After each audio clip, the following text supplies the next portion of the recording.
Je sors le matin, je prends mon café et en fait, je vois à des kilomètres de distance sans une maison devant chez moi. En fait, ça fait juste un bien fou, quoi. On prend une grande respiration et c'est parti pour la journée de travail.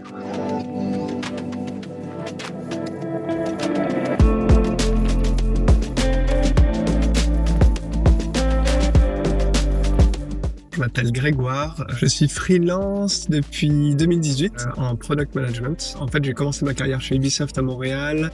J'ai appris le product management là-bas. Quand je suis rentré, j'ai bossé dans une super boîte qui s'appelle Tiga. Et après, j'ai décidé de me lancer tout seul en freelance.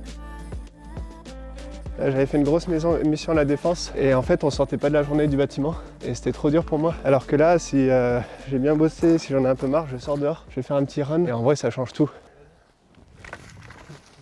Pourquoi je suis passé freelance? L'expérience à Ubisoft, c'était un peu le top que je pouvais faire dans ma vie. Je trouve que très rapidement, les gens au-dessus de toi vont te dire d'arrêter si tu vas aller trop loin. Et moi, je suis hyper curieux, j'adore bosser et donc très rapidement, j'étais frustré. Je me suis rendu compte que la vie de freelance pouvait être assez incroyable. J'ai rencontré d'autres freelances en fait qui m'ont donné vraiment envie, qui m'ont montré qu'ils pouvaient avoir vraiment une vie perso et une vie pro comme ils le souhaitaient.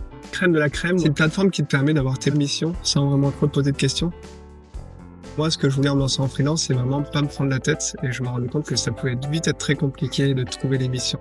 Et le gros avantage avec Crème de la Crème, c'est qu'il te pousse en plus des missions, donc t'as limite presque rien besoin de faire et souvent c'est très pertinent avec ce que je fais. Là, on va voir s'il y a quelques trucs qu'on peut prendre pour ce midi.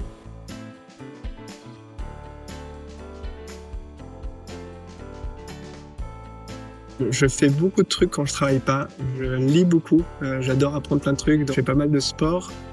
Je fais du jardinage. En fait, plus précisément, la permaculture, c'est vraiment en fait comment on utilise les éléments de la nature, pas contre elle, mais justement avec elle, pour faire des meilleurs produits.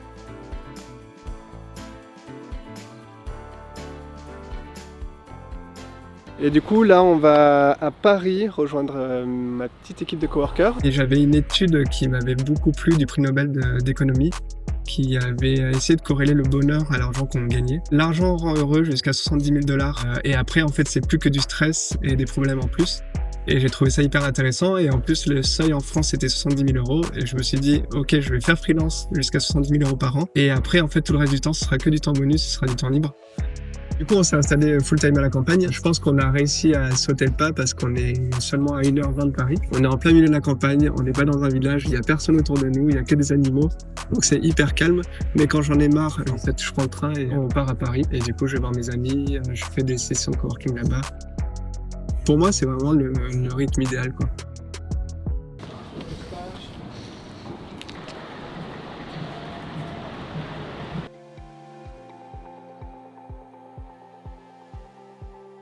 En fait, je pense que quand on est freelance, il y a une certaine solitude. C'est une solitude physique, mais aussi psychologique. Et du coup, j'ai lancé Coop parce que l'idée, c'était faire des groupes de coworking. Parce qu'en allant dans des espaces de coworking, je me suis rendu compte que les gens avaient des écouteurs sur les oreilles toute la journée.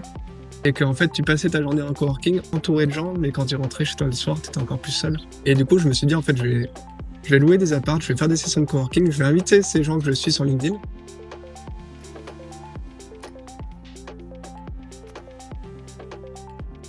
Comme ça, moi je dirais que l'harmonie entre la vie perso et la vie pro, c'est vraiment en fait d'être aligné. Il y a un terme japonais justement qui s'appelle l'ikigai et c'est vraiment être en harmonie avec ce que tu sais faire, pourquoi tu peux être payé, pourquoi les gens ont besoin de toi.